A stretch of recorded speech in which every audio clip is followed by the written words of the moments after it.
3ដងមានគីឡូបាញ់គ្រឿងស្ទឹម2ស្មើមកខ្ញុំមានតែចៃនេះត្រូវបាញ់មកនេះខ្ញុំ2នាក់បងមក skill នេះ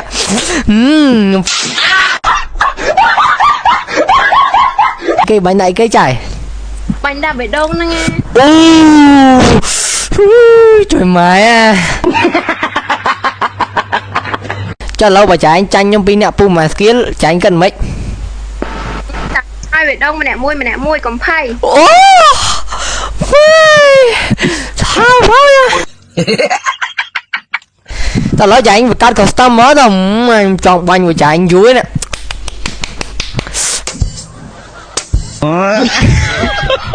តោះអ្នកនេះឥឡូវយើងចូលមកដល់ក្នុង game play តោះតែមើលខ្ញុំនឹងបង្ក្រាបចាយ2នាក់ហ្នឹងយកបេះដូងគាត់តែម្ដងហើយចូល game ទាំងអស់គ្នា let's go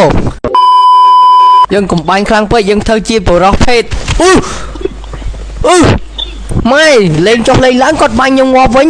អញមកក្បាលបូមហ្នឹងឡើយអូលើកមេងទៅដល់អូយតោអូម៉ែម៉ូត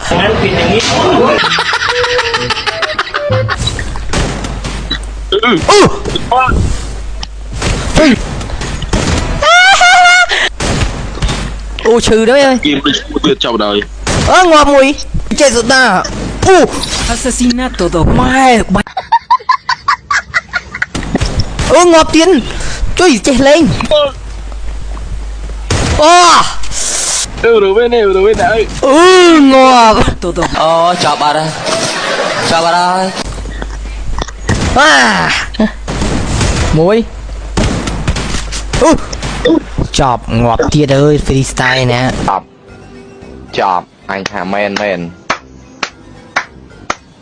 នេះចង់ដាក់បាច់តែមានតម្លៃថោកសមរម្យហើយលះតន់ចិត្តម៉ែលះហើយអញ្ចឹងណាអ្នកគ្នាអាចជ្រើសរើសដាក់បាននៅ page ទិញ Play Store បានណាគ្នាយើងបងពី link គាត់នៅក្នុង comment អ្នកគ្នាកុំភ្លេចចូលដាក់ម្នាក់មួយបានណាគ្នាយើង